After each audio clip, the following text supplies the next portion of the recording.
How the Grinch Stole Christmas by Dr. Seuss. Every Who down in Whoville liked Christmas a lot. But the Grinch, who lived just north of Whoville, did not. The Grinch hated Christmas, the whole Christmas season. Now please don't ask why. No one quite knows the reason.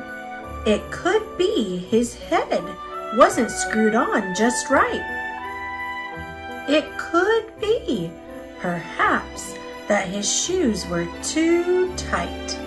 But I think that the most likely reason of all may have been that his heart was 2 sizes too small. But whatever the reason, his heart or his shoes, he stood there on Christmas Eve, hating the Whos, staring down from his cave with a sour, grinchy frown at the warm-lighted windows below in their town. For he knew every Who down in Whoville beneath was busy now hanging a mistletoe wreath. And they're hanging their stockings, he snarled with a sneer. Tomorrow is Christmas. It's practically here. Then he growled with his Grinch fingers nervously drumming, I must find a way to stop Christmas from coming. For tomorrow, he knew. All the Who girls and boys would wake bright and early. They'd rush for their toys and then, oh, the noise, oh, the noise, noise, noise, noise. That's one thing he hated, the noise, noise, noise.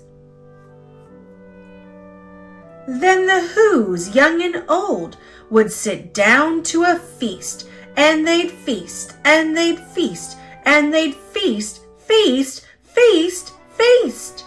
They would feast on Who pudding and rare Who roast beast, which was something the Grinch couldn't stand in the least. And then they'd do something he liked least of all. Every Who down in Whoville, the tall and the small, would stand close together with Christmas bells ringing. They'd stand hand in hand, and the Whos would start singing.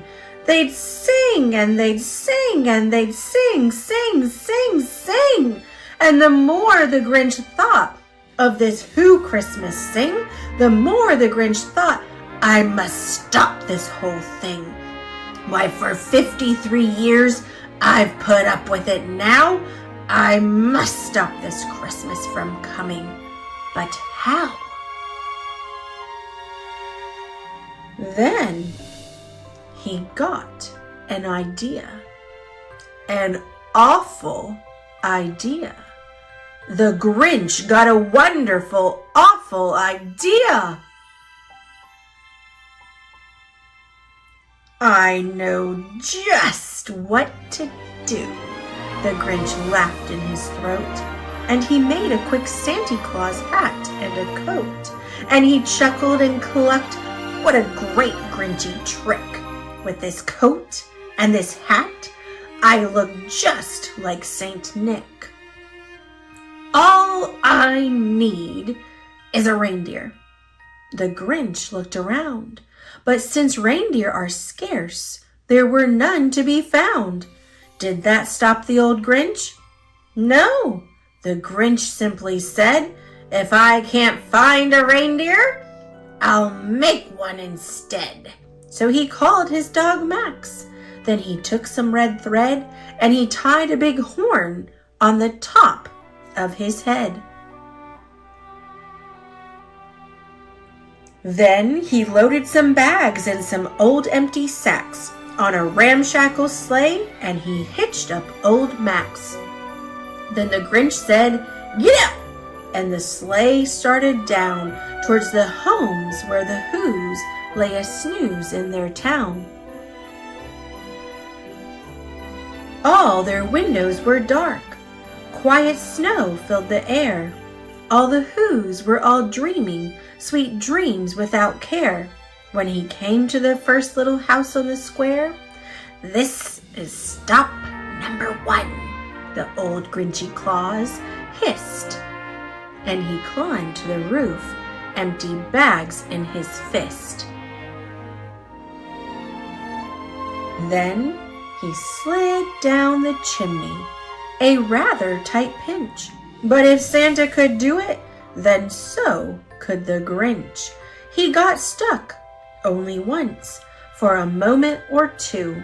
Then he stuck his head out of the fireplace flue, where the little Who's stockings all hung in a row. "These stockings," he grinned, "are the first things to go." Then he slithered and slunk with a smile most unpleasant around the whole room, and he took every present. Pop guns and bicycles, roller skates, drums, checkerboards, tricycles, popcorn, and plums. And he stuffed them in bags. Then the Grinch very nimbly stuffed all the bags, one by one, up the chimbley. Then he slunk to the icebox. He took the Who's feast. He took the Who pudding. He took the roast beast. He cleaned out that icebox as quick as a flash. Why, that Grinch even took their last can of Who hash. And the Grinch grabbed the tree and he started to shove when he heard a small sound like the coo of a dove. He turned around fast and he saw a small Who, little Cindy Lou who was not more than 2. The Grinch had been caught by this tiny Who daughter who'd got out of bed for a cup of cold water. She stared at the Grinch and said, "Santa Claus, why? Why are you taking our Christmas tree? Why?" But you know that old Grinch was so smart and so slick. He thought up a lie, and he thought it up quick. "Why, my sweet little tot," the fake Santa Claus lied, "there's a light on this tree that won't light on one side, so I'm taking it home to my workshop, my dear. I'll fix it up there, then I'll bring it back here." And his fib fooled the child. Then he patted her head, and he got her a drink, and he sent her to bed. And when Cindy Lou Who went to bed with her cup, he went to the chimney and stuffed the tree up. Then the last thing he took was the log for their fire. Then he went up the chimney himself, the old liar. On their walls he left nothing but hooks and some wire. And the one speck of food that he left in the house was a crumb that was even too small for a mouse. Then he did the same thing to the other Who's houses, leaving crumbs much too small for the other Who's mouses. It was 1/4 dawn, all the Who's still abed, all the Who's still a snooze when he packed up his sled, packed it up with their presents, the ribbons, the wrappings, the tags and the tinsel, the trimmings, the trappings. 3,000 feet up the side of Mount Crumpit, he rode with his load to the tip-top to dump it. Pooh, pooh, to the Who's.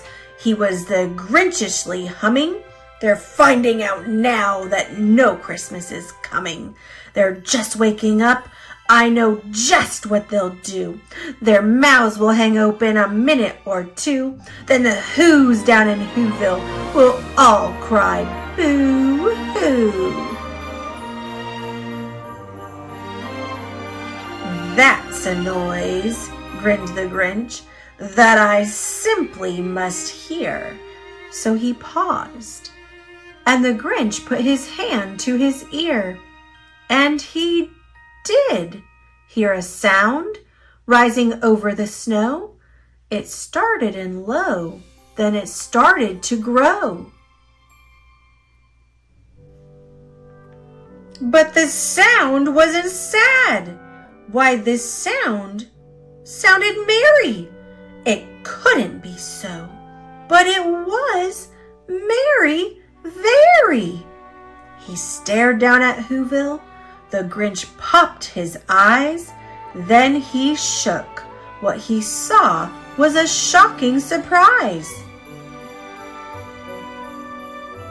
Every Who down in Whoville, the tall and the small, was singing without any presents at all. He hadn't stopped Christmas from coming. It came. Somehow or other, it came just the same. And the Grinch, with his Grinch feet, ice cold in the snow, stood puzzling and puzzling. How could it be so? It came without ribbons. It came without tags. It came without packages, boxes, or bags. And he puzzled 3 hours till his puzzler was sore. Then the Grinch thought of something he hadn't before. Maybe Christmas, he thought, doesn't come from a store. Maybe Christmas, perhaps, means a little bit more. And what happened then? Well, in Whoville they say that the Grinch's small heart grew 3 sizes that day. And the minute his heart didn't feel quite so tight, he whizzed with his load through the bright morning light, and he brought back the toys and the food for the feast. And he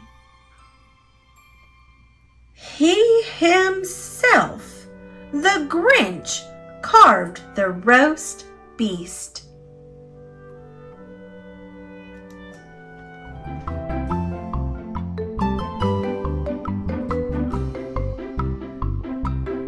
Thanks for watching. Click subscribe. See you later, alligator.